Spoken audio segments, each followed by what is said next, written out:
This is CBS 7 Midday, your eye on West Texas. Good afternoon and thanks for joining us here at Midday. I'm Macey Meriggi.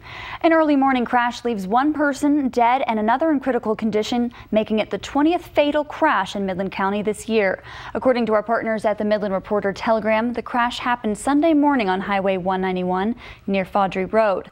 22-year-old Luis Escarcego Brito was traveling east on the highway when the car left the roadway and overturned. Both people in the vehicle were ejected. Brito was pronounced dead on the scene. Krista, thank you. We have some breaking news at midday on two stories we've been following closely. Let's start here in Odessa, where a 15-year-old has been arrested in connection with a hit-and-run crash that killed another 15-year-old boy. According to the city of Odessa, a 15-year-old has been charged with criminally negligent homicide, a state jail felony, as a result of Odessa police's investigation into the death of Mateo Lujan. 15-year-old Lujan died Friday after a reported accident near 21st and Center. The suspect was charged and released to the parents. Police are continuing their investigation and the case will be turned over to the county attorney's office. A bake sale to help the family of that Odessa teen, Mateo Lujan, raised $1,700. Friends of Lujan organized a bake sale yesterday evening at the Lowe's grocery store. Dozens of people gathered to sell the cupcakes, cookies, and even jewelry, all in an effort to raise money for funeral expenses. His friends say they want justice for Lujan, but right now their focus is supporting the family. The second story we've been following closely is the murder of a young man in Andrews. U.S. Marshals confirmed they have two people in custody in connection to the recent murder of 21-year-old Ethan Cole.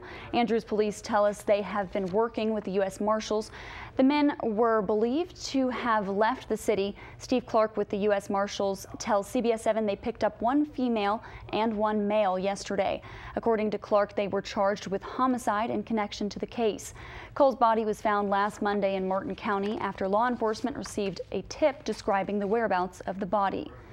Andrews residents are looking to come together and rally for Andrews youth. Event organizers say that after the recent death of 21-year-old Cole, a man well known in the community, it was time to come together. Youth groups and teachers will be meeting today with the community to pray for the city and provide support. That event will begin today at the Andrews County Courthouse beginning at 6 p.m. Anyone is invited to attend. New at midday, recent graduates of Odessa High School are mourning the loss of one of their own. The family of Yasmin Berciaga has confirmed that the 18-year-old drowned earlier this week during a family trip to Puerto Rico. This young woman's untimely death has Facebookers reaching out. Family and friends say she was a very friendly person and she will be missed. According to Puerto Rican newspaper El Nuevo Dia, Yasmin passed away at 6:40 p.m. on Monday at a beach in El Condado. Odessa police officers responded to a medical call in the 4500 block of Conley late Sunday night. An investigation revealed that a 5-month-old infant was transported to Medical Center Hospital prior to officers' arrival. The infant was pronounced dead by MCH personnel at 10:41 p.m. According to the child's family, they found their baby dead in his crib when they went to go check on him. The infant's body will be sent to Tarrant County for an autopsy. A 20-year-old Odessa man continues to recover in the hospital after he and his father were attacked during a home invasion early Saturday. It happened on the 1800 block of Pembroke. Odessa police say 3 men entered the home and beat both the father and son, took several items including prescription drugs and an 1800s era shotgun. CBS 7 spoke to neighbors in the area who say they constantly see people coming and going from that home. Welcome back. AAA predicts nearly 35 million people will hit the road this 4th of July weekend. That means a lot of stops for gas, and this year it means a little more pain at the pump. Allison Kosick has the details from New York. The county will consider a special resolution asking for changes to the way Veterans Administration handles treatment for those with brain injuries. The Texas citizen behind the measure is asking that counties draft resolutions supporting hyperbaric oxygen therapy for veterans with brain injuries, something not always made available for veterans. According to the resolution, about 20 other counties have similar ordinances, and the therapy could be instrumental in helping fight brain injuries in veterans. Thank you. We begin with breaking news out of Oregon, where a shooter is now dead after shots were fired into a high school near Portland. The school was placed on lockdown shortly after the trigger was pulled, and there were no other injuries. One student told a parent the shooting began in the school's gymnasium, though police have not been able to confirm specific details. More than 60 police and sheriff's units are on scene, in addition to about 20 medical personnel. West Texans tune in to KCRS 550, The Morning Drive, to catch up on all the latest buzz and chatter happening around the basin. Joining us now is Macey Meriggi, our from CBS 7 here, and she's filling in over at the radio station this week for Robert Hallmark. Macey, thanks for joining us. My pleasure. Now we're talking today, the buzz this morning was about the Affordable Care Act. What can you tell us about this? Well, this morning we had a guest on the show. Her name is Janet Trotwine. She is with the National Association of Health Underwriters. What she had to say basically was the Affordable Care Act is not so affordable, and that's no mystery. I mean, we've known that since, people actually started enrolling and seeing their insurance premiums go up.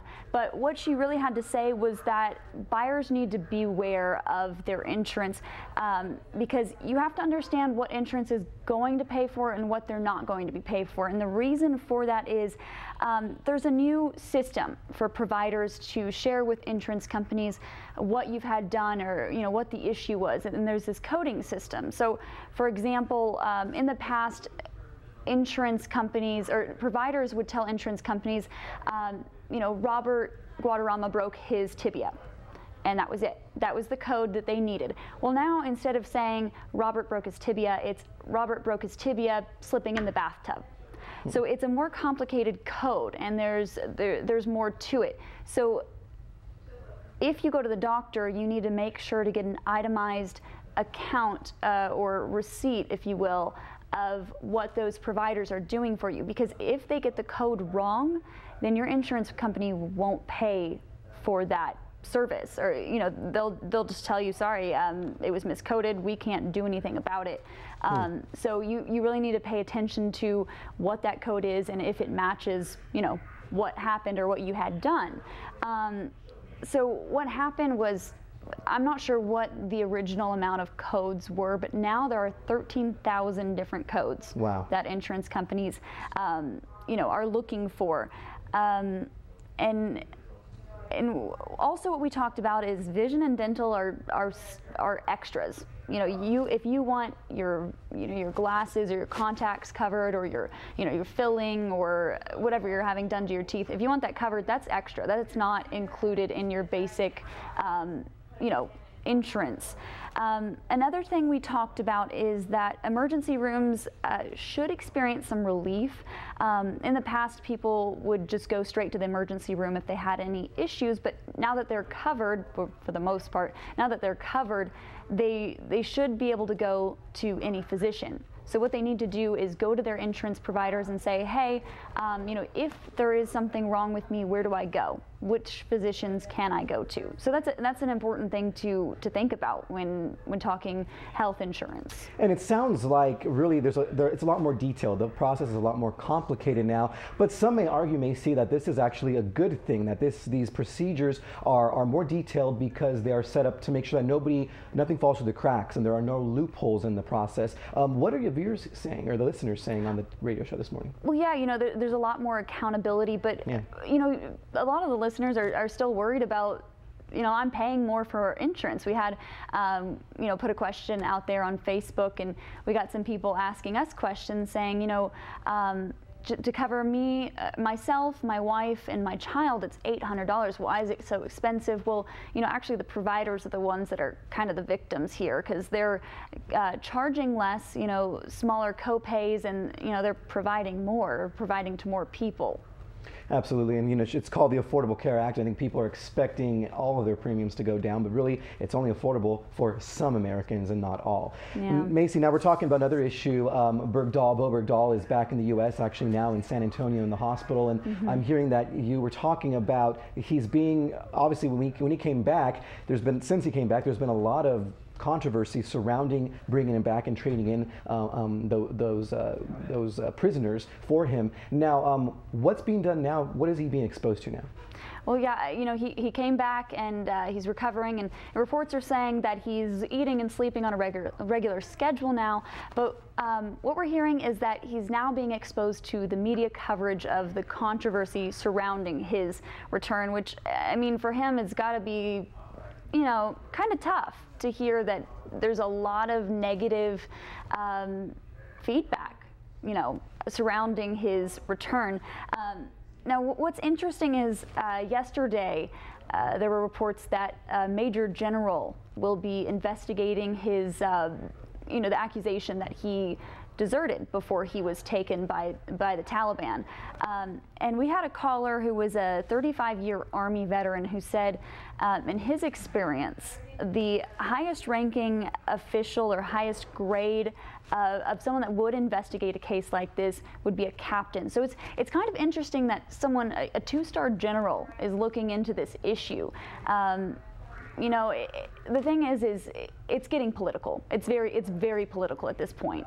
Absolutely, and really, you got to think about him, and he's adjusting already, having to adjust back to normal life again, and to hear all of this, it must be hard for him to hear this. But there is a lot of questions still surrounding his return and what happened there, and if he is a deserter, and you know what exactly constitutes that, and what lies ahead for him. It really is something that we'll see unfold in the media and you know, at the national level. But like you said, a lot of politics are involved in this, unfortunately. But that's just how it is. Yeah, you know, normally in these cases, everyone's just so excited to have have these people who've been fighting for us back. But you know, if he did in fact desert, then you know, he could be facing some serious punishment. Yeah, and we paid a very high price for him. All right, thanks so much, Macey. Thanks for joining us, and we'll catch up with you later this week. Thanks, Robert.